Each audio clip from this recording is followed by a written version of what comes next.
welcome to an honest and open discussion about suicide with Sheila Applegate and Zach Hansen.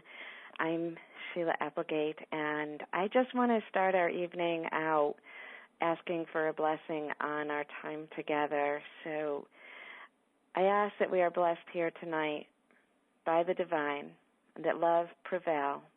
I ask that all that we say here is for the highest good of all concerned, and that everyone who receives the words that we speak, allow these words to move through their own heart, to receive that which resonates with them, and to set aside anything that doesn't resonate at this time. We ask that each person be blessed on their journey, and we give thanks. Amen. So I welcome everyone here tonight, and I commend you for coming to this discussion, which is not an easy topic, but suicide is obviously something that our world has placed its attention on this week with the crossing of the well-known actor Robin Williams, who has touched so many of our hearts. I think that this is one of the times that the thought of suicide has touched masses at the same moment. And I'm sure there's been other times throughout history where this has happened, but this is certainly a time right now for us to bring this to the surface. It's raised into our consciousness and has really opened dialogue, especially now with the social networks that are available, the communication as the world comes together in grief over Robin Williams, and also then looks at their own belief systems and understandings about suicide. So tonight's call was initiated or inspired by the response that I got to a couple of videos that I put on YouTube that are they're, in my opinion, in my belief, they are messages from the spirit of Robin Williams. And so that isn't what the topic is. It really is just a springboard. It feels like a can of worms has been opened with Robin's crossing, and we all need to look at all the different layers that are involved in this topic so that we can understand it more deeply and perhaps help ourselves heal and help people around us heal. So just very briefly, for anyone who doesn't know who I am, I'm going to give you a little introduction, and then we'll have Zach also give an introduction, and then from there we will carry on this discussion. So I have a master's degree in social work. I started my career out as a child and family therapist, and about 14 years ago, I left the mainstream therapy work to open my own practice as a spiritual reader, helping people to communicate with the angels, the angelic beings, ascended masters, and loved ones who crossed over. And I also am a Reiki master and do energetic healing. Over the 16 years that I've been doing this, I have worked with many different people, and of course I have worked with suicide on both sides of my career, and my career has evolved from the point where I sprungboard into doing the readings, and I now focus a lot of my time on helping others to communicate with their own spirit guides and their own loved ones. That is my passion, and to just live in unconditional love. But for me, and I think that when you look back at what I chose to do right from high school, my passion and my dedication has always been to the emotional realm and to helping people from all different angles embrace emotion. I have a very strong belief system in that I believe that the way I try to be very fluid in my belief systems, but I do believe at this point in my life that the way to really experiencing peace, joy, and unconditional love is by embracing all emotions, even the more difficult ones. So I'm dedicated to helping people explore some of the more difficult emotions, and that is, in truth, why we're here today. So let me turn it over to you, Zach, and you can tell a little bit about yourself and welcome people from your end. All right. Welcome, everybody. Thank you for being here. currently in life, because I've worn many hats, I as well am a Reiki master, energy healer, intuitive storyteller. So I bring about messages in intuitive storytelling form to help with life coaching and spiritual guidance to people as well. And today I'm going to speak about my journey. It's the difficulties, the highs, the lows, the totality of this experience that I've had so far. And it is quite a difficult topic for people to bring up. And this is the first time I've actually brought this up in this fashion. It is such a difficult topic that not even people who were in my life at that time, even close family members, haven't even, brought that up with me. And it's not just for my feelings and my emotions, it's theirs and how it affected them as well and everything. So this is certainly a sensitive topic, and it's one that people we do need to shed some light on what's going on here. And this experience isn't separate from the rest of life. So when I speak about this, I'm going to give you the journey of my entire life. And when I do this, I'm just going to give you my experience. And for argument's sake, I just recommend that maybe you think that you could call them my opinions, because, this is the world through Zach's eyes and his experience with life and death and things. So that's my introduction for today's discussion. All right. Thank you, Zach, and thank you for your openness and your willingness to discuss this so publicly. I think that is such a gift to so many people. I am noticing that several people it almost seems like they've moved from the web to the phone, and I think that might be that there's a delay on the web because I put hold music on leading up to it. If that's the case and you prefer to be on the web, you may just want to fast forward a little bit, and I think you'll catch up to the time. I'm guessing that that's what's going on. But anyway, I did want to say that if you have a question or a comment that you want to share, we are going to open up to that later on in the evening. If you are on the phone, just press *2 to raise your hand. And if you're on the website, please write whatever your thoughts or your questions or your comments in the little box right on your screen. Just type it right in, and then we will check that periodically. So I wanted to just start and reflect on I'm going to share with people and reflect with you some of my experience and with suicide. And it has been as the therapist and the spiritual seer and the healer, helping families when people have crossed, helping people when they're feeling like they're suicidal,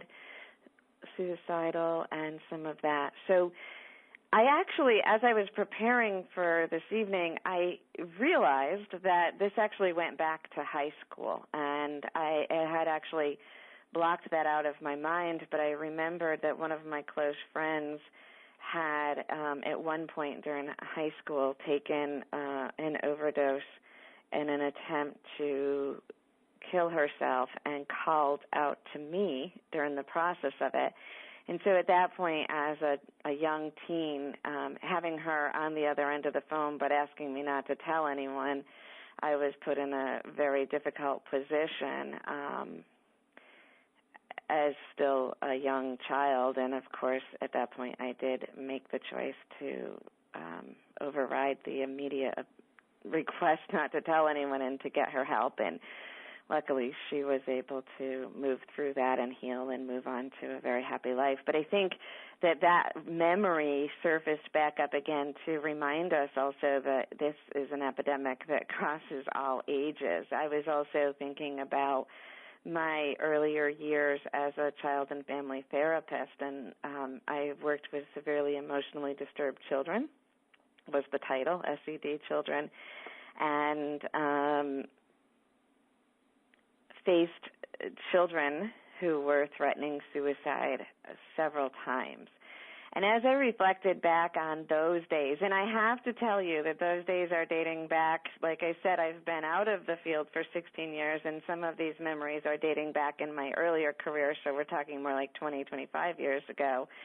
And I really believe that the mental health community has grown over those years in all of these areas, and I know so many incredible therapists out there right now and so many people who are integrating and really have done their own work and their own spiritual understanding and can hold space for people. So as I share my experience about being in the mental health and that side of it in comparison to where I am now, I don't want to put out the indication that I think that that's where mental health is now. I'm just saying that this is the experience in contrast.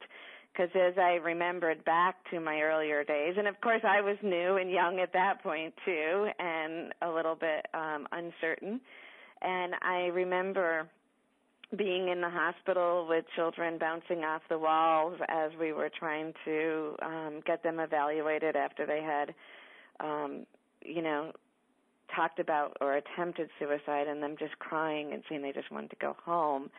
But the biggest memory that I have is of when people, the protocol in those days at least, it was that when people said that they wanted to commit suicide or hurt themselves, of course we had a list of questions to ask to evaluate the severity of it. But our first task was to create a suicide contract in which they signed a piece of paper saying that they wouldn't commit suicide and that they would call the suicide line or something like that.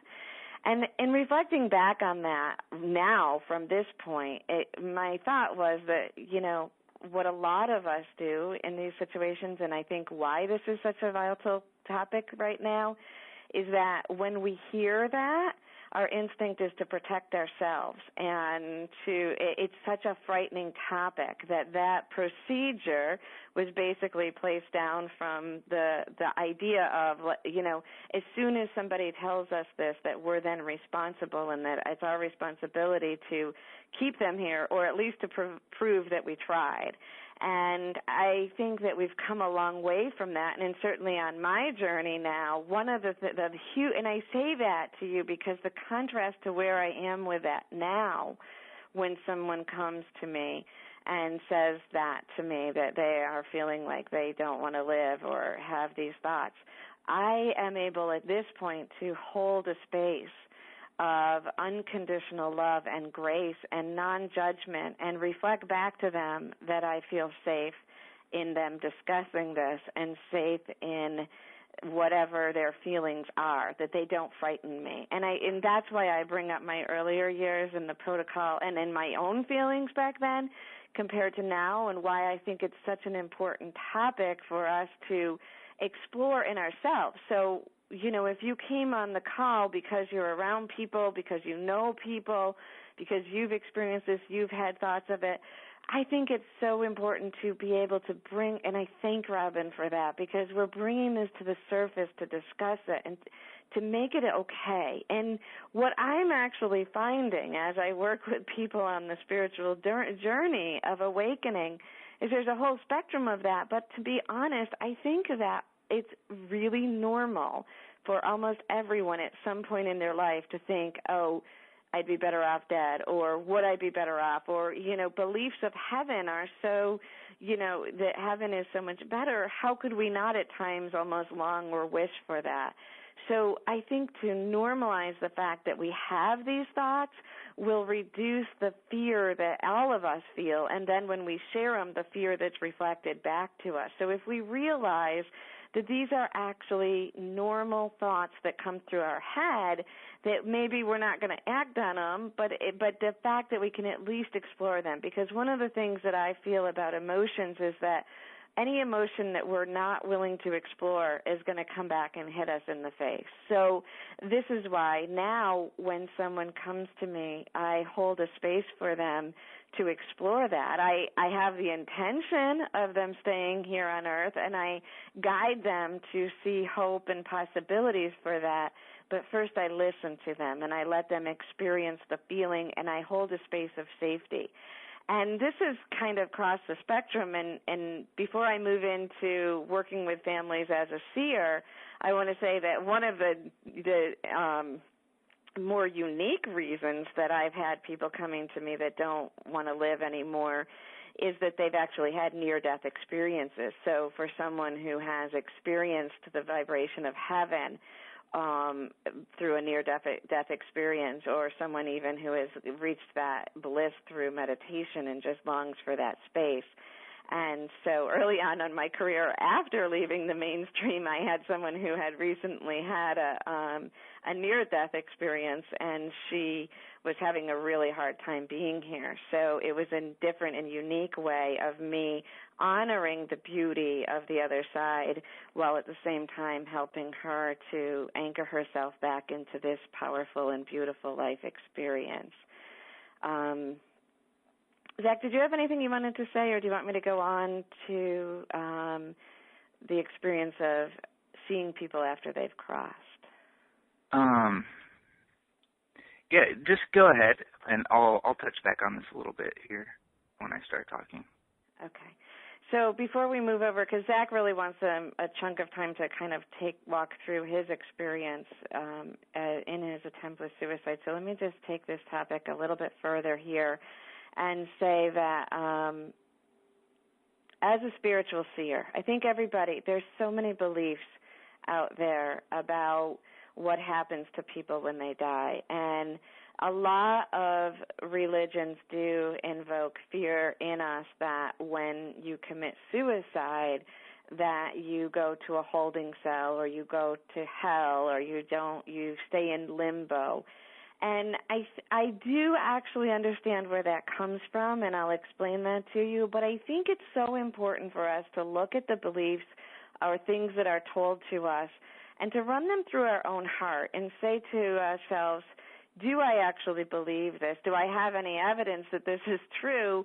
And if it is true, and I hold to this belief and speak this belief, who am I helping or hurting myself, and am I helping or hurting other people? Because that belief system, while it may keep some people here out of fear, they may not actually pull the trigger or end their physical life, but that doesn't mean that they're embracing life. And they may live in a sense of hell here on earth out of fear of,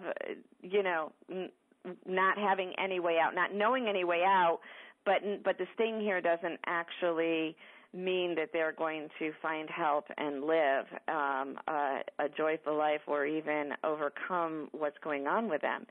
But more than that, I even want you to think about the families, because I have worked with a lot of families whose loved ones who have committed suicide. And the pain of losing a loved one is so intense, especially when it's traumatic and sudden. And then when you add on to that the idea that the person made a choice to do this, and we add then to a belief system that is a sin, or that they are doomed, and that there's no way out, and that we'll never be able to connect with them again, we leave a whole family of people here hollow, frightened, scared, and alone. And I don't think that that's what our intention is doing when we hold to that belief system. So that's what I mean by let's really think about the belief system, why it is in there. And if you believe that, you believe that. I'm not going to change your belief in that if that's something you align with. But let's acknowledge that it's not supportive of the people that are here, the families as well. Beyond that, let me share with you my experience, and as I said, this is what I do as a living, so this is all very natural to me, and I know for some people it isn't very natural, and I'll be sure to put up another YouTube or something about the process for anyone that this is all foreign and new to, because my passion is to actually normalize this. I believe we can all communicate with people from the other side, and that it's just natural for us to continue our relationships in spirit. So when I say that, people who have come to me and requested me to check on their loved ones, I have seen different things. The very first time I ever saw someone who had committed suicide, and the person didn't tell me that that the person they were asking about had committed suicide. They just asked me to check on this person. And I saw this person laying on a bed with this beautiful white veil around them, or curtain around them, and then angels standing on both sides of the bed. And at first I didn't know what it meant, but I heard them explain to me that the person had committed suicide and that they were actually dreaming their life, because if you've ever heard that this life is a dream, so the person was just dreaming their life with love. The angels were still all around him, and he was continuing life as if the suicide hadn't taken. And he had the experience of moving through life and overcoming until his natural exit point, the time when he would naturally die, would have naturally died. And at that point, he released to what many people call heaven.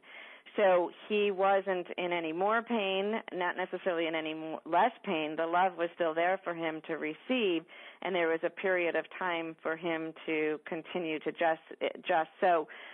For the family here, there was there was the loss, but for the soul, it was almost as if nothing had happened, that they had just continued on and did life as they would have, hopefully with a little bit more insight. That was the first experience I had, and then many times when people came to me with a suicide, that would be how I would recognize and realize it. And it's gentle and loving, but it basically is saying, suicide doesn't really help either way. It's not an out, because life just continues until you're next, or at least it feels like that to the person. But as I've gone on further, and especially even more lately, I've seen some difference, people moving much more quickly over to a space where they are not behind that veil, and that they're just into the afterlife as what they would believe in, or whatever they're experiencing from that side. And I have actually seen one person that was their actual divine plan. That was how it was always intended for them to leave, and that it had something to do with the family and who they were teaching and all of that. So that's a very rare thing, but it is something that I have seen. I've seen people who were disoriented and needed to be guided into the light from that point. I have worked with people who committed suicide, and the family came to me very, very shortly after, and the person was still disoriented and didn't mean to do it. Actually, a few times that happened, that the people were that had committed suicide were actually quite distraught in their life, and obviously had been contemplating it, but the actual act of it went further than they expected, that they were under the influence of mind-altering drugs or alcohol at the time. And so while the despair was there, the influence of the drugs that they were actually disoriented and confused, because they hadn't actually intended for that final piece to happen. But one of the things I have seen in all of these situations is a tremendous amount of love, guidance from the afterlife, from the energies of spirit that are not physical, and guidance into heaven, as people would call it heaven. Some people call it different energies, but basically I have not seen anyone doomed, and the access to the family is there, and when we can help and support them. And I think that sometimes the more we open to the support and the love of them, the easier they can come to us, because that opens the gateway from this side. So again, I'm not endorsing, I'm not judging, I'm just saying this is what I've seen over the years as I've opened up. And certainly there could be 1,000 other scenarios that I haven't seen yet. But this gives you a little bit of a peek behind the veil from my perspective. All right. I think that's all I have to say at this moment, Zach. If you want to either follow up on anything that I just said, and then we'll go into kind of a discussion about your journey. Well, I really don't have a follow-up because kind of my journey intertwines with a lot of this. So as I go through my experience, I'm just going to pause and point some things out that relate to what you've already spoken about. Okay. Can you then go ahead and begin Yeah. to tell us about your experience with suicide? No, but before I begin, there's a reason why we need to take a holistic approach to the subject. And it's not, it's suicide, and it's also linked with addiction and many other things, and many things that our society is showing us right now that we really don't want to look at. And so as we go forward, it's such a situational experience for every individual. Whatever their experience is subjective to their experience, right? It's their own thing. There have been, there was a football player. I don't know his name because I'm really not into sports, but it was a while ago. But one thing I did take note of was his suicide note. And he talked about how there was something wrong with his mind, and he just couldn't take it anymore. And a lot of these incidences, school shootings and things like this that we're seeing, can all be linked back to psychiatric illnesses, like, and drugs that we take for our mental illness and things like this. So when we bring up the subject of suicide, what we're really, really talking about in the end, I'm going to try to tie this get together as best as I can because there's so much information that we can cover, is life. That's truly what we're talking about. And we can't separate we as human beings and the way our cultural story tells us to be, it's in separation. And we constantly separate our physical from our spiritual, from our finances, from our we separate everything out into little things, and ultimately the teachings of spirituality are oneness. And so this oneness is life. And so I'll get back to that. But really, we're totally talking about the experience of life as it comes together and how it unfolds and how we can move along this journey and come to our own spiritual understandings and knowings of what's really at play here in this drama that's life. It's called a dream. It's called an illusion. And I've had the opportunity. It was a very blessing, not even a week ago, and I was able to see through the illusion, like the one complete illusion that begins the rest of the illusions. And I'm going to get back to that later as I go on. But that's part of the journey as well. So this football player was talking about how his mind's not right, and that's how he went out. There is my experience, which has a lot to do with belief systems, believe it or not, and that's what I'm going to talk about a lot about is belief systems. So if you have a piece of paper or an electronic device, I want you to record something right now, because really we're opening up this conversation just to bring awareness, just to start a conversation, because this is a part of ourselves that we truly need to look at, because it's in all of the aspects of our life, and it's not separate from our experience.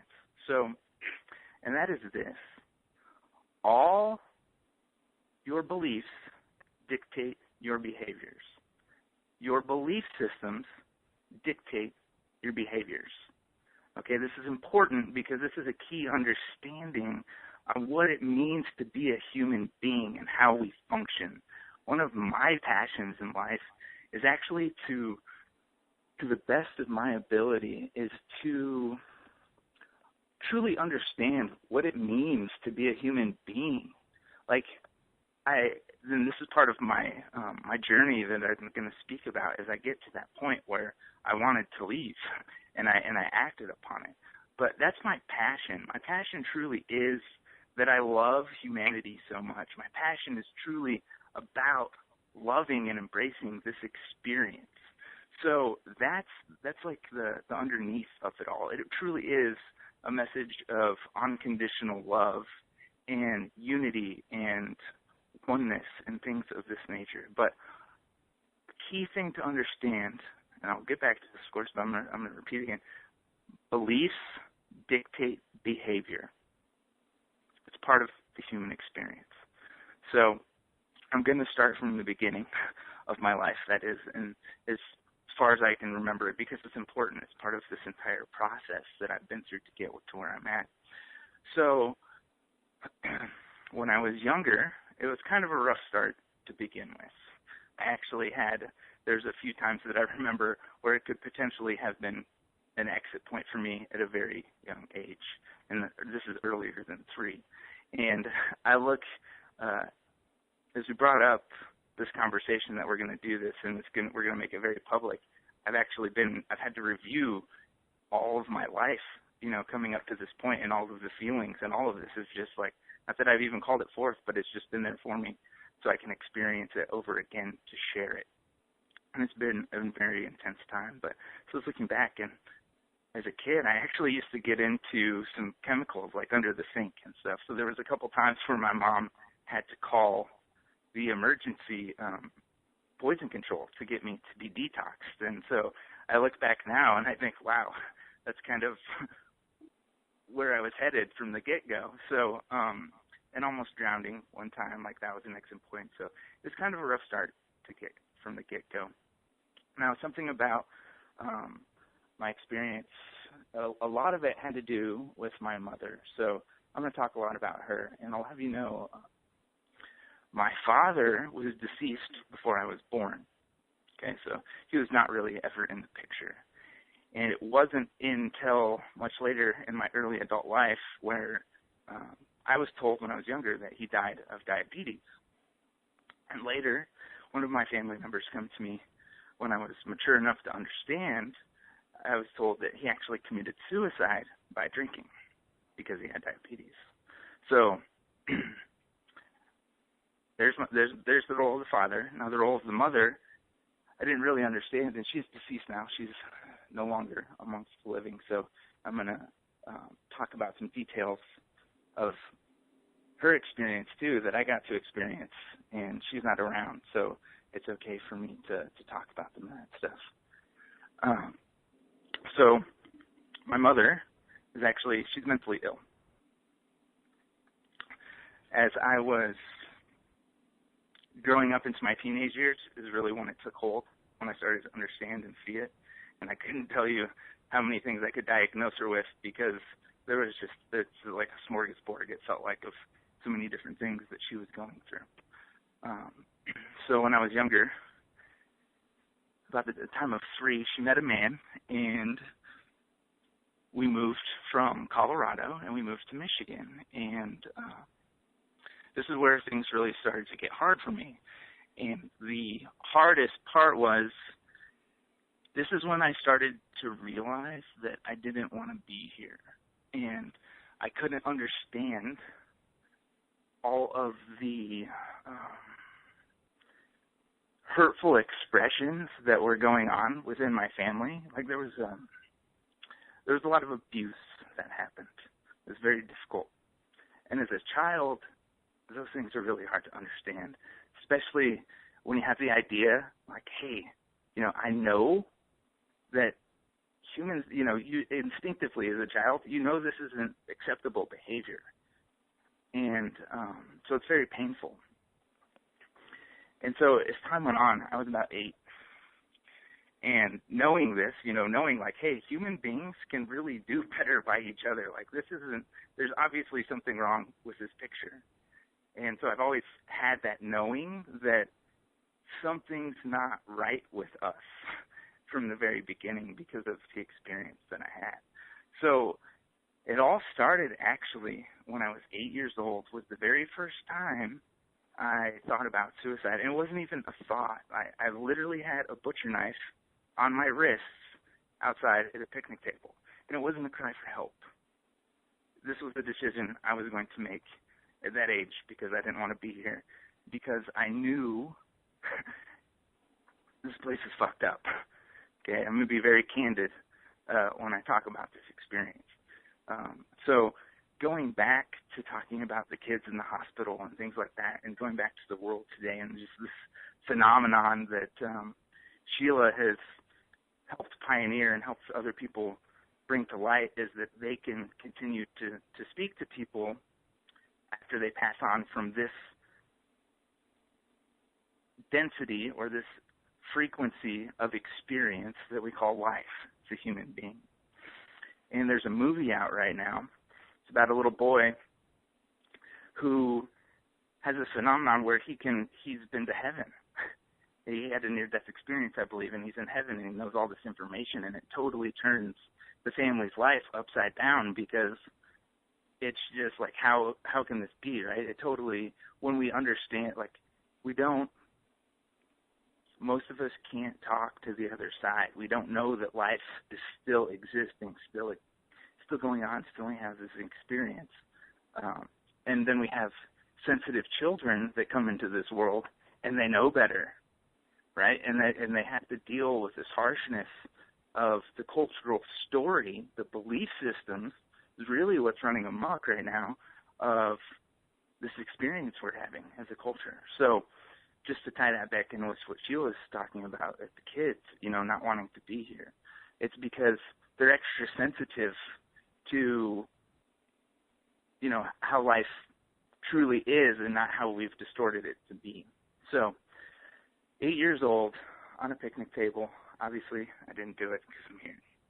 But that's when that was my first time I actually contemplated committing suicide. So time goes on. Fast forward. And I'll talk a little bit about belief systems here. I had some trouble with my mom. And specifically accepting, as I go through all this abuse and everything, despite the amount of love that I did have, I took it upon myself to believe that I wasn't worth that love or worth anything, really. My self-worth was completely gone. And not only did I not have any self-worth, I just fed that monster. And I was brought up Christian, a very good Christian background, and you help people, you don't hurt people, that kind of thing. So as I'm moving along in this experience and not feeling this, able to love myself, there was a lot of hatred and rage and all of this stuff building up in me. And I was only to take it out on myself because I truly do love everybody around me. So I didn't want to take it out on other people. And this, as I was taught Christianity, I took it upon myself and I took on these belief systems and I became very righteous, if you will. And life was very, very black and white. You have right and you have wrong. And I was very zealous in my belief systems, I suppose, and righteous, like I knew everything was right. And I was just working on the belief systems that were given to me. And so that's important for later, too. Not having this love or the ability to feel like there's this total void within me when it came to female relationships. And so as I became a young man, that also bled over into my female relationships and my partnerships with females as well. And just really struggling with all of these things building up and me only taking it out on myself because I couldn't feel the love that was around me. And it was there. This whole time I had people there, and even females who truly did love me, but I couldn't accept it based on a belief system that I had within myself. And I had great relationships with people in high school. They're now my family. All of this stuff, so I'm just kind of working through my teenage years here. And still righteous with fever and still having this death wish, if you will, I joined the military and I joined the infantry so I could go kill the bad guys because I was young, impressionable, And I truly just, from the things that I was seeing and feeling from this world, I didn't want to be here. And I figured, I can go be righteous and kill some bad guys or die trying and, like, have this heroic death, something that is it's painted for our young people. Like, this is a very heroic thing to go do and have war. So I signed up, and I went, and it was a small stay because when I was in I went through infantry school, I went through airborne school, and then I came back and I got stationed at my duty station, which is a 82nd Airborne Division. And there's when the problems really started to rise for a few reasons. I actually became homicidal and suicidal, and I got scared because it wasn't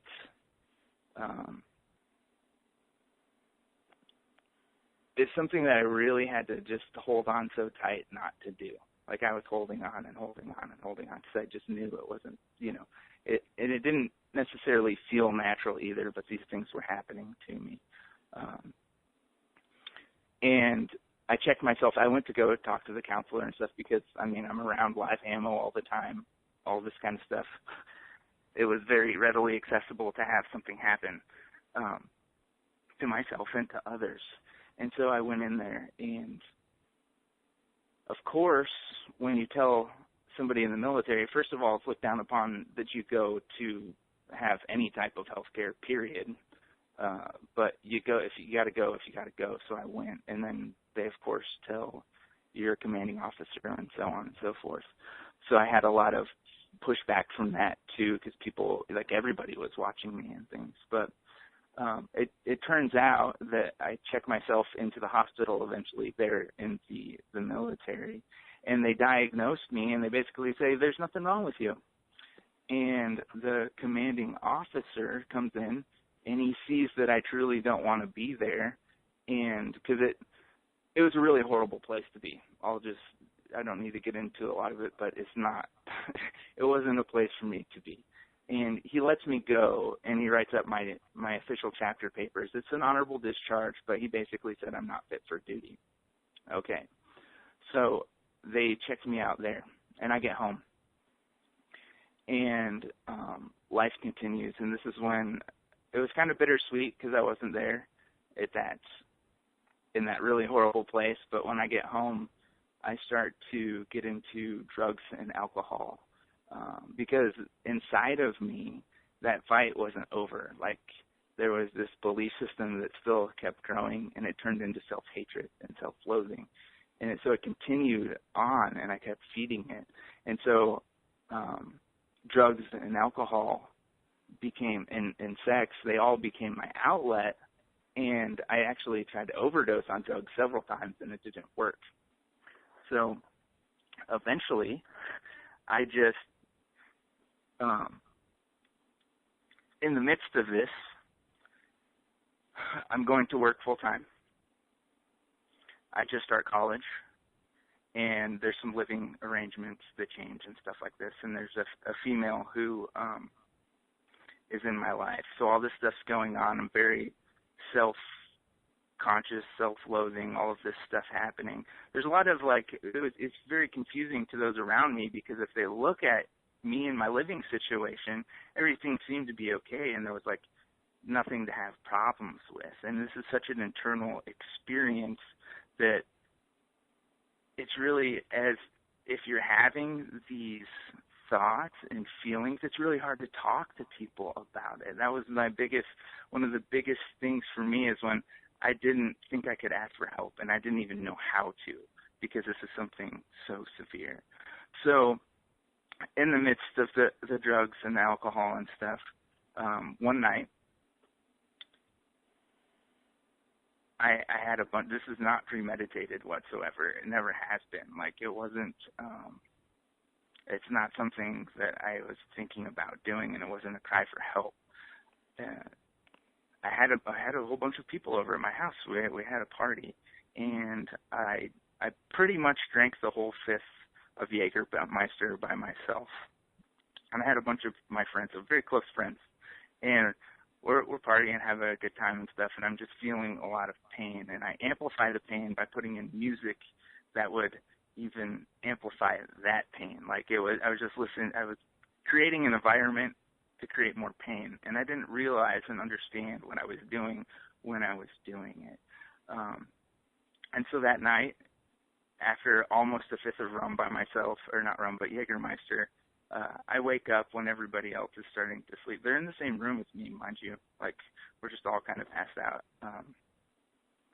And I put on my headset, and I start to think, and I start to feed this negative belief system that I had about how I can't have that love from my mom or from women, and I can't trust them, and all these belief systems just sitting there festering within me. And I didn't know at that point in time the pain. I've never felt so much pain in my life. Now, I'll tell you, I've had a lot of pain in my life. I've been in the military. I've trained for professional fighting. Like, there's a lot of pain that I've endured physically, but this pain alone, I have never had a sharper pain in my entire life, because it just went straight to my soul.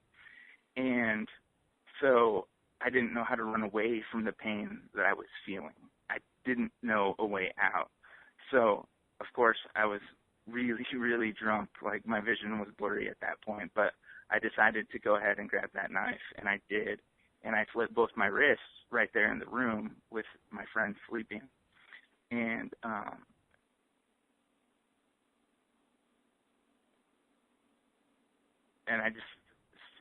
sat there for a while, and I started bleeding, and eventually my balance caught me off guard. Like, I fell backwards over in the chair and had to get up, and I made a bunch of noise.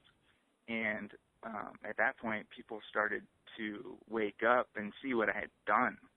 And so, they're all freaking out because, my wrists are slit. I'm all drunk and getting to my feet. And as they're scrambling around in the room trying to figure out, like, really what's going on as they're waking up, I actually run to my shower bag where I have all of my psychiatric medicine. I was being treated for depression and stuff, and I just pop all the pills I could find, like as much as I could swallow, because, I had made that decision to do that, and I was going to do the best thing I could to get it done.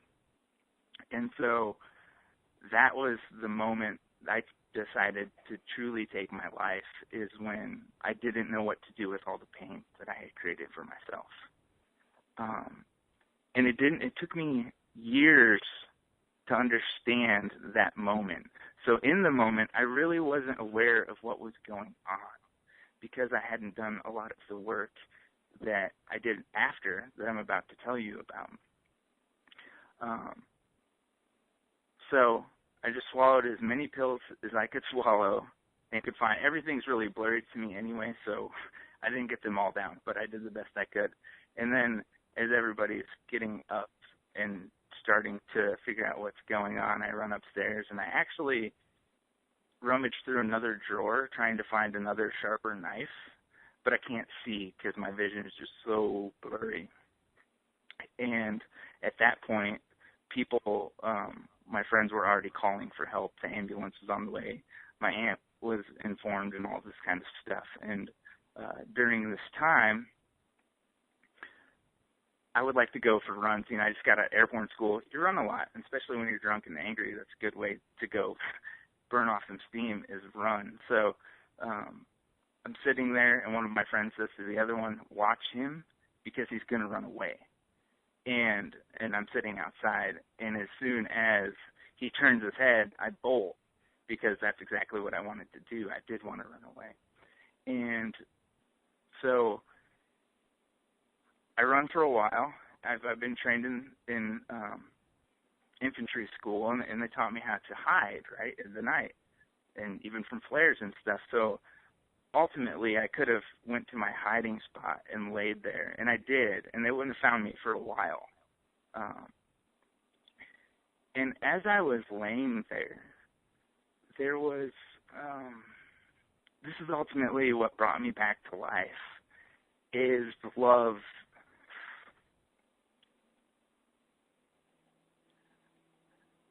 that I had for everybody else around me. That's why I came back.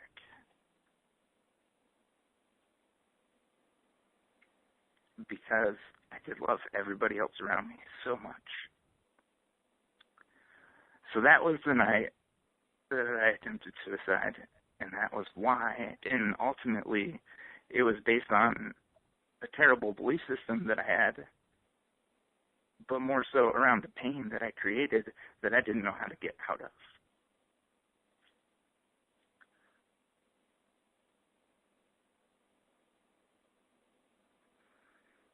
So, please come, get me at gunpoint, I walked back to the house. The police are already there, the ambulance is there, people are starting to look for me and stuff, and they have me at gunpoint. They get me down on the ground and put me in handcuffs, get me on a stretcher and all this kind of stuff. And at this point, I'm just totally I'm really gone. I don't remember a whole lot other than drinking some stuff to pump my stomach and then waking up the next day or so. And they gave me, it's really blurry, but I think this was over a course of 3 or 4 days. I attempted suicide. I went to the hospital. They pumped me out. They actually gave me a psych evaluation in the hospital.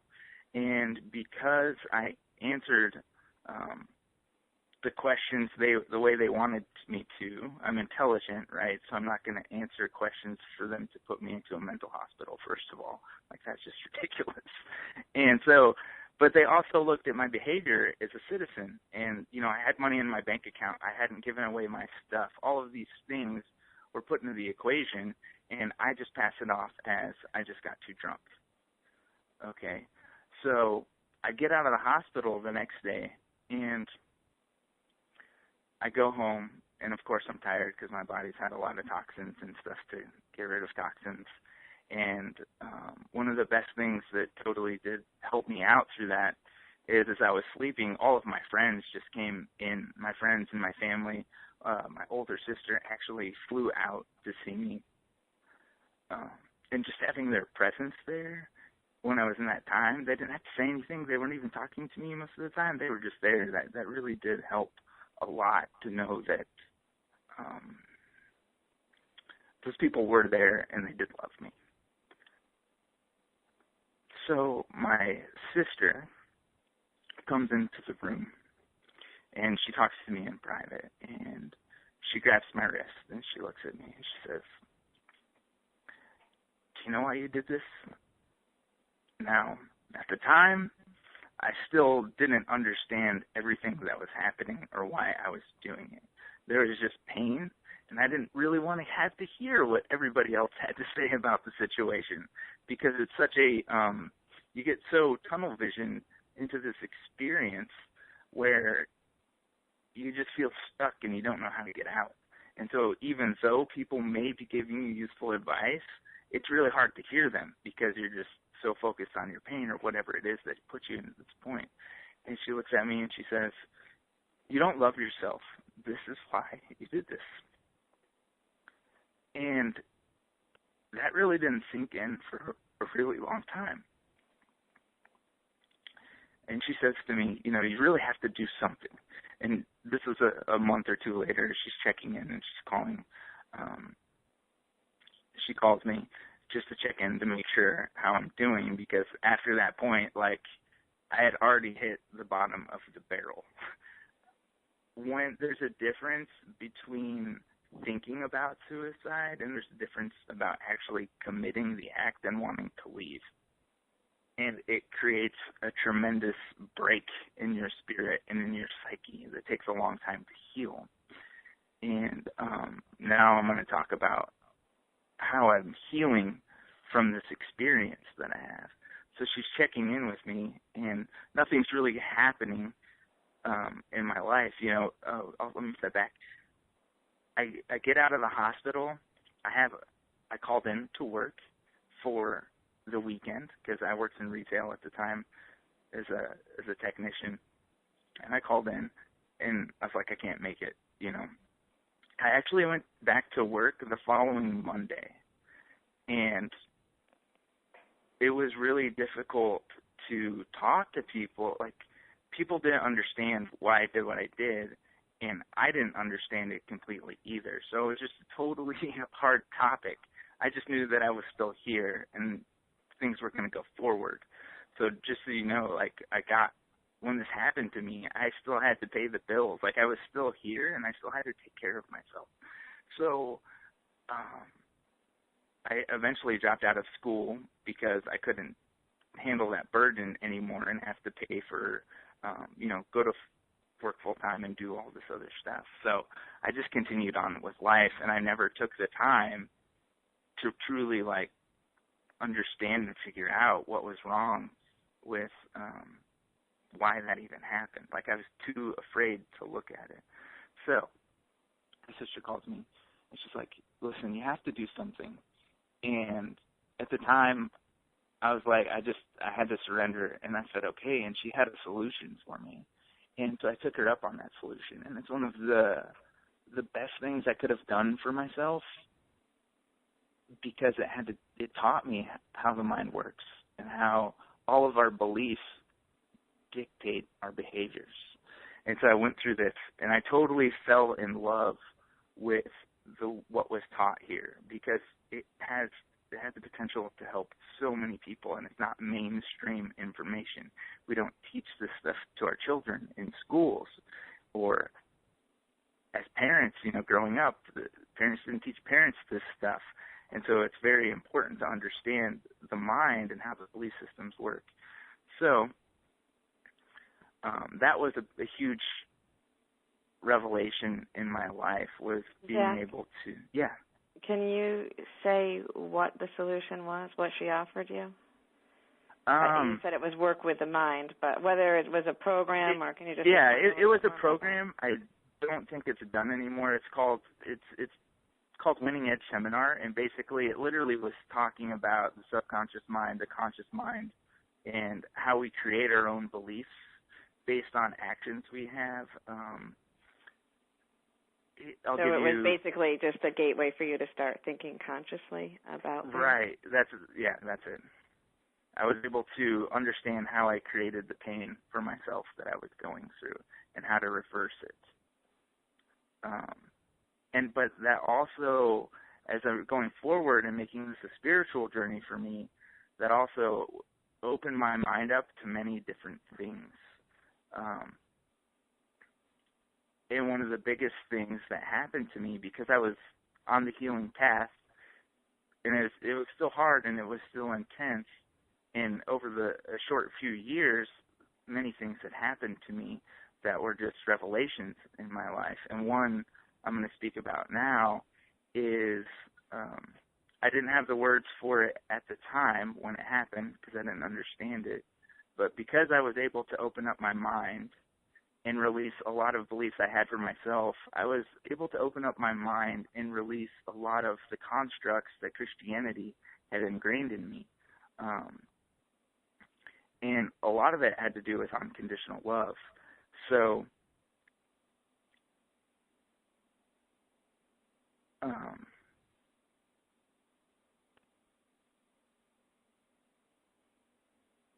I had this experience in a meditation, basically. I'll go to that. And I was meditating, working on my breath work, working on my meditation, that kind of stuff.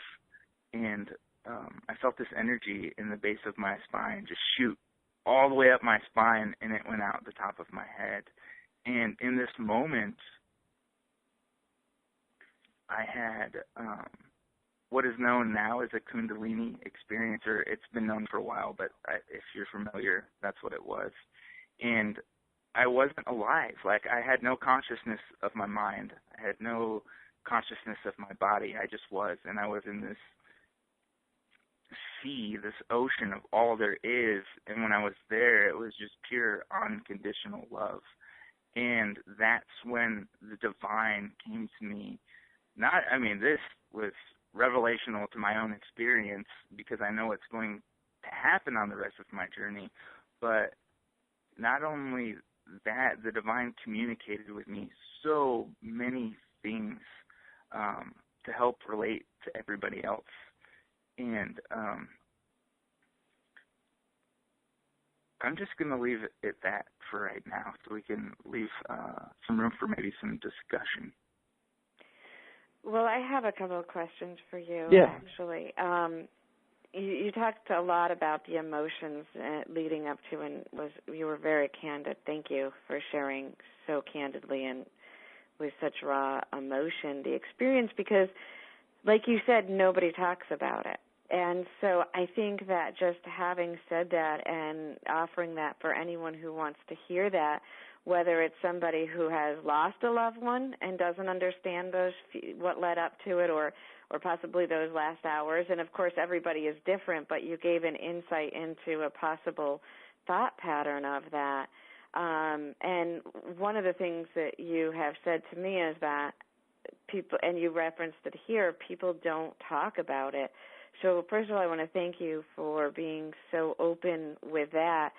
And everybody, of course, is different, but what would you say, first of all, to someone in that spectrum leading up? Because I'd like to get in a little bit more, too, from what happened that day to now, because it's been 10 years, and you have a lot of incredible insights, and you're out here, embracing love, filled with more love than I've seen many people be able to hold.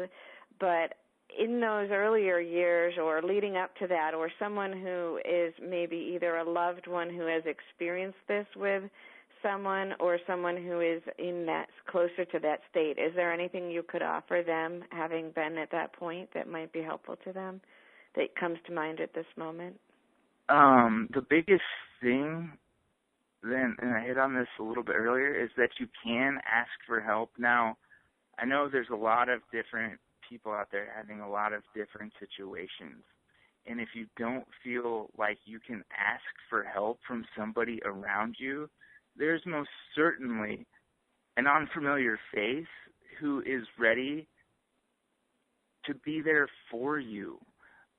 So if you feel like you're stuck in a situation where you can't ask for people around you, we have the internet now, and there's a lot of programs that are set up. There's a lot of support groups. There's a lot of different things, thanks to the internet, that make it a little more available. But just ask somebody. That's what I would say. Like, I just couldn't bring myself to ask for help. And I didn't know how to ask for help. Like, how do you ask those around you who are clearly wanting to be here about not wanting to be here? Like, that's a big deal. It's something that we don't really have a lot of answers to unless we've had this experience. So ask for help, and maybe ask a stranger if you have to, quite literally, because you'll be surprised at the benefits you get from asking for help. And what I'm thinking about is for the people maybe on the other side of it. And is anybody completely on the other side of it? Because like I said, I think at all points of our life we have thoughts of it. It depends on the degree of that. I remember after my beloved had been killed by a drunk driver, that following year, and I never, contemplated an act of suicide, but with my spiritual connections, it would have been very easy for me to not act upon it and yet cross. And so my friends had written on instead of happy birthday on my cake that year, they said, we're glad you stayed, because the group of friends understood how close on the brink we can be, even though I was not actively going to commit suicide. That idea of wanting so much to just go to that other side when you're pulled. So, and acknowledge that we all have that within us, I think, is so important for us in order to be able to show up for others.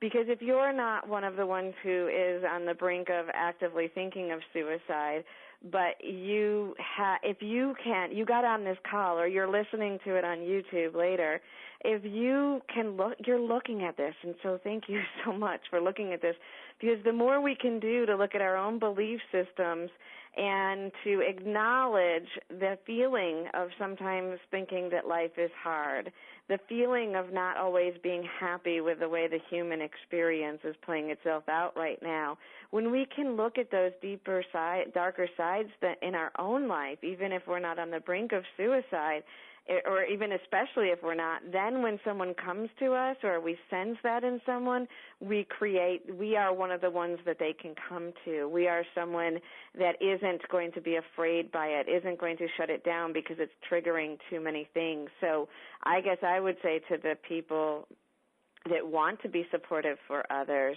is to look in yourself about that and feel it and be open about it. And I know a lot of loved ones who have been, like Zach, like you said, they've been people post things. I mean, right now it's all over the internet about this, which is wonderful because it's bringing it up to the surface. But I know people who have lost loved ones, reach out and post things to let people know the experience and understand that they understand it. So I think that is something we can do on the other side of that too. But one of the things you said, Zach, is that, and this is why it's so important for everybody that you're talking about this so candidly, but, you went back to work and nobody, your sister, thank goodness, reached out and said, we're not done with this. We're not done with this. You got to do something about it, which is absolutely amazing. But for the most part, people didn't say that and didn't talk about it. So can you give us a little more insight of how that one thing opened you up? So I guess what you're saying is find something to help you. If you've made it to the other side of a suicide attempt and you're here, reach out then too and realize that you've done that, realize that you're here to stay and start to break those barriers down of belief systems. But anything more from the journey from that point to embodying what you are here now that would support people in realizing it is a journey and it was a commitment that you've made for the past 10 years really to be able to fully embody this now?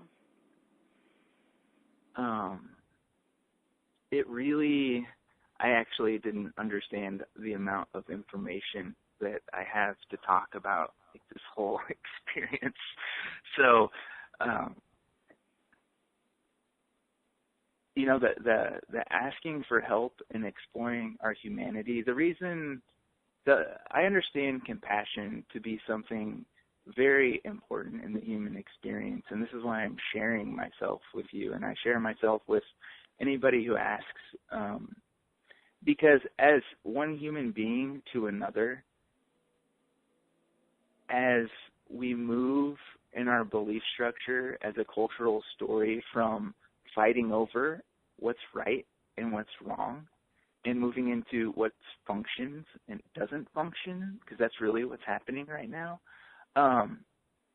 there's a lot of, I mentioned I grew up in Christianity, and my world was very black and white, super black and white.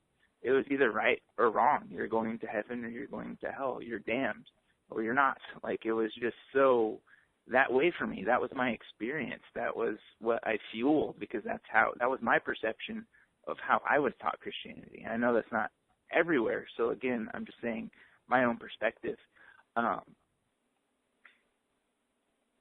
It helped when we can reach out to somebody and share our experience with things that are social stigmas to most people, even though we have our own experience, whether it's drugs and alcohol, suicide, whatever it is, when we can actually give ourselves over to other people and be a human being and connect with people that way, that actually creates a space of love for that person to grow, for that person to understand that, yeah, this is who I am too, and hey, you're here, I'm here, we can do this.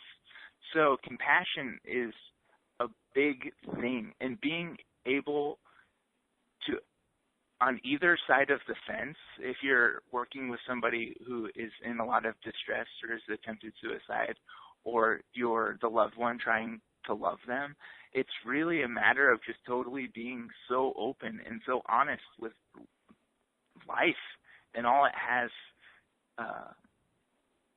to offer. And I do mean like in both the bad and the good. Like we need to examine all of this. Part of my healing path to my, and it's been a long journey. It's been 10 years, and I never thought I was going to make it as far as I've made it today. I'll tell you that, because there's certain belief systems that just seem so big. But over time, it dwindles down, and so it gets easier. It does. It does get easier. But being compassionate with yourself and being compassionate with others, if you're trying to help somebody and you don't understand what they're going through, just let them tell you, and don't judge whatever they have to tell you to say, because they're going through something very intense for themselves. And then work with whatever comes out of that conversation.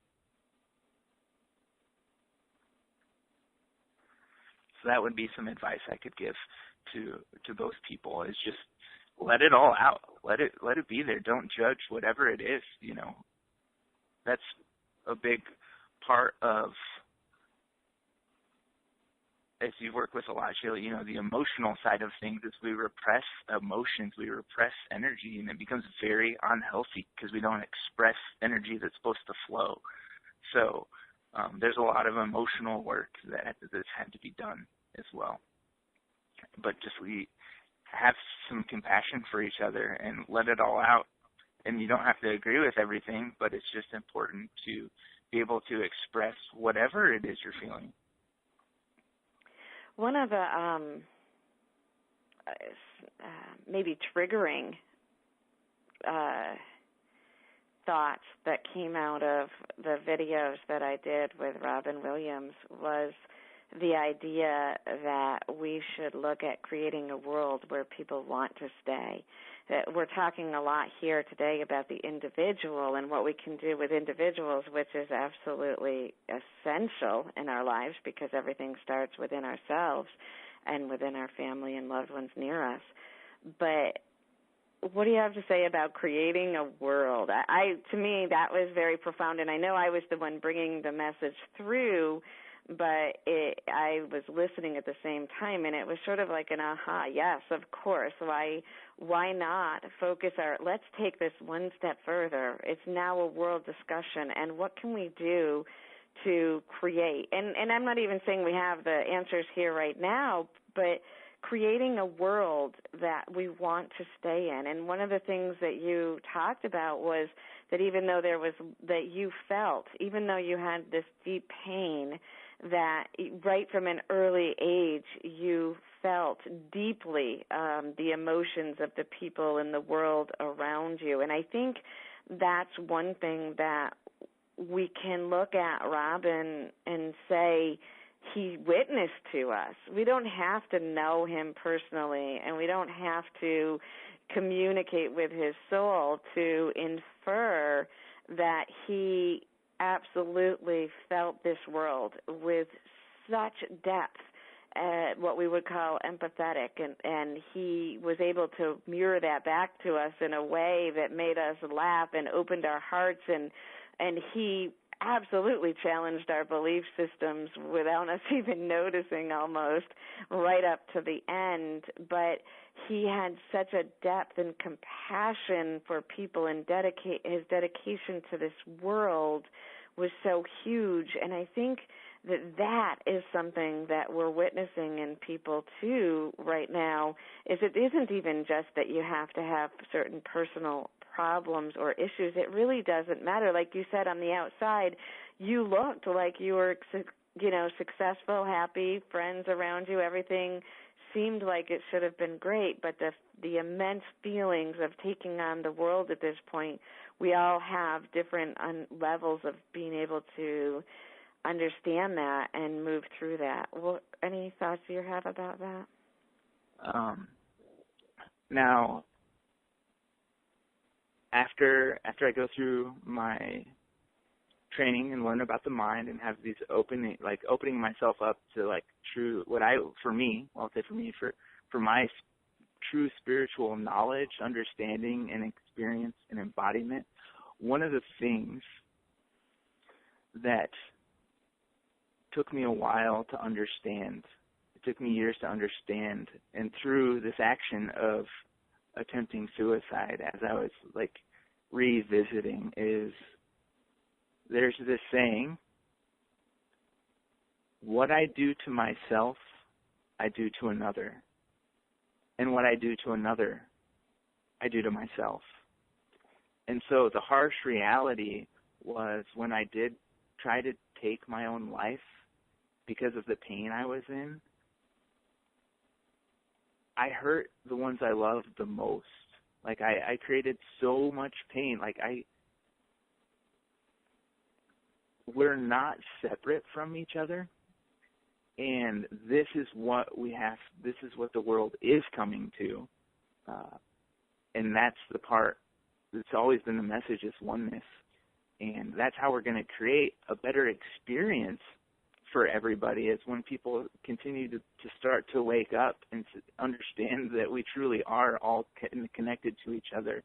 And what we do, what we say, whether it's to ourselves or to another, it impacts everybody. And for me, looking back on that moment and seeing everybody's confusion and hurt in my own pain, like it was just a messy situation because there was so much pain involved. My pain and the actions that I chose sent a ripple out of pain and hurt so many other people aside from myself. And it took me that experience and years of going back and just like healing work to understand how truly connected we are.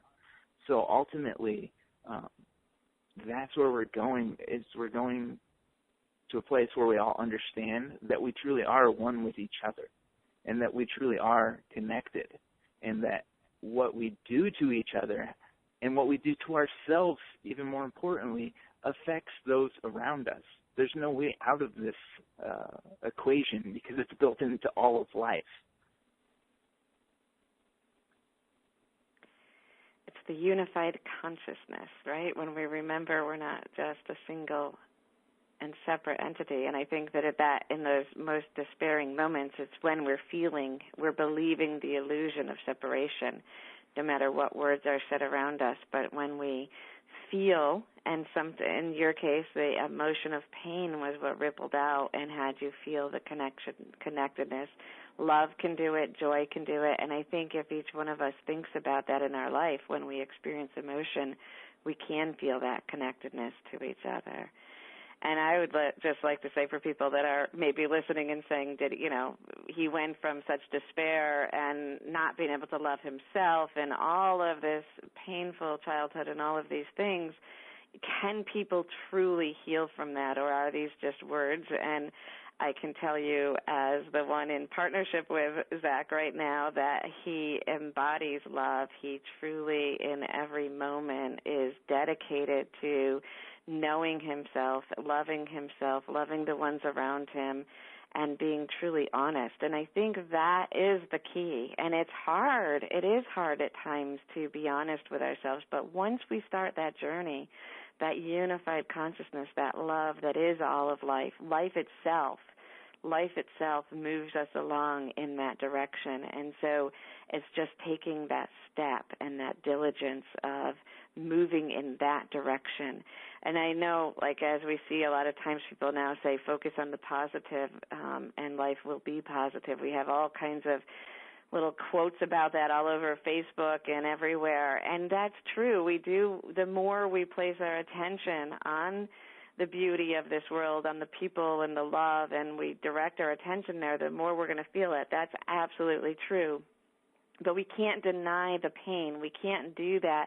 You can say that, you can speak it, you can try to put your attention on it, but it's going into that dark night of the soul. And hopefully for most of us that doesn't include in a suicide attempt, but it's the willingness to go into those dark emotions that actually let us embody the cliches, the ideas that people are talking about, that life and love is all that there is. We are coming to the end, Zach. Did you want to, I know you kind of you started to talk about your experience of understanding all of life and the meditation that occurred, and that's something that just occurred just a couple of weeks ago, kind of culmination of all this for you. Is there anything that you wanted to share more about that or your insights from that with people before we close? Well, I'm just really going to have to leave it at that because there's so much. I have so much to offer in that regard as far as like wisdom and how to recover and stuff. I will say this though, because it's easy. Some of the last year, I went through a really deep cleansing process within myself, and I had actually no idea how deep it was going to go. I had a steady job. I actually became a martial arts instructor, which is something that has been very passionate about in my life.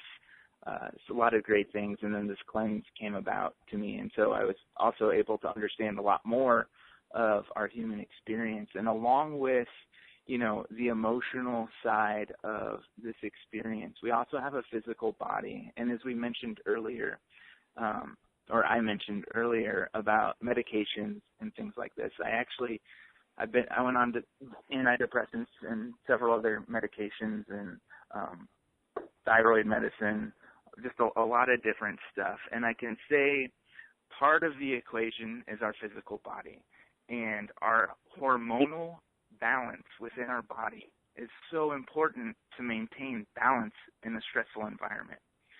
So along with opening up yourself just to the possibility of maybe having a conversation with somebody that you may be thinking who is suicidal, or if you are suicidal and you need some help, along with those, some things you can do for yourself are detoxification of your body in the best way that you can.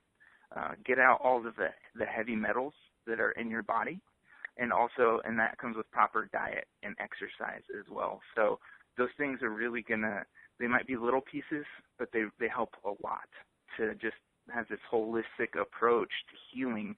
We need to account for our diet as well, and the toxicity that we have in our body from the environment that we do have.